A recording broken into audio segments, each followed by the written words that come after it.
You've seen the term floating around social media, right? Stay at home son. A lot of times it's just a punchline, a meme, something to get a quick laugh. But what if there's way more going on behind that label? Is it really just a joke? Or is it pointing to something much, much bigger about our economy and our society? Let's get into it. So in this explainer, we're going to go way beyond the memes. We're going to look at the actual science that helps us understand this whole stay-at-home son thing.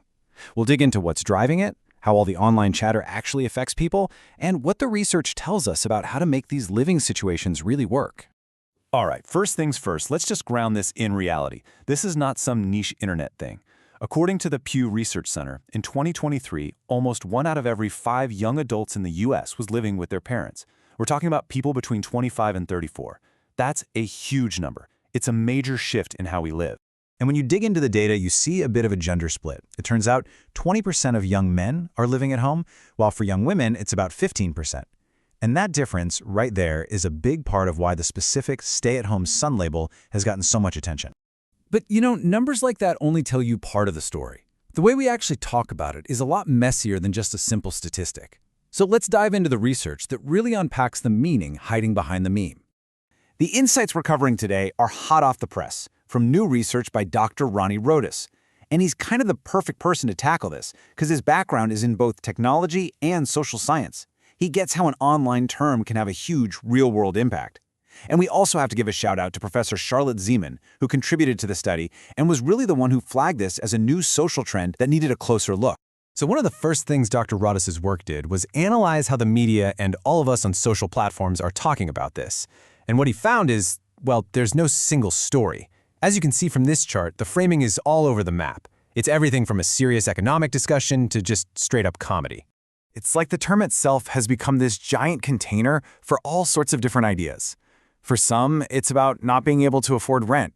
For others, it's a moral judgment, or, yeah, just a joke.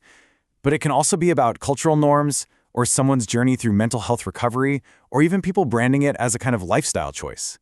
The point is, one simple label is being stretched to cover a ton of completely different situations. And this is where the research gets really fascinating. It stops being about why someone lives at home, and it starts being about how all this public labeling, the stigma, actually messes with their head. Now, the key concept here is stigma. It might sound like a fancy academic word, but it describes something we all understand. It's when a label gets so negative that it can actually change how you see yourself and even how you act in the world. It gets under your skin. For men, this can get amplified by something called gender role strain. Think about it. Society has this long-standing, kind of old-school expectation that men are supposed to be the independent providers. So when a guy's actual life doesn't line up with that, like say he's living with his parents, it can create some serious internal stress. And here it is, the connection the research nailed down. This chart from the pilot data shows a crystal clear link. The more a person sees all that negative, stigmatizing content online about stay-at-home sons, the more personal shame and stigma they report feeling themselves. It's a straight line. So the message here couldn't be clearer. Those online jokes, the memes, the snarky comments, they aren't harmless. They're not just pixels on a screen. They have a measurable, real-world impact on people's self-esteem and can create very real feelings of shame. But hey, the research doesn't just point out the problem. It also points to a solution.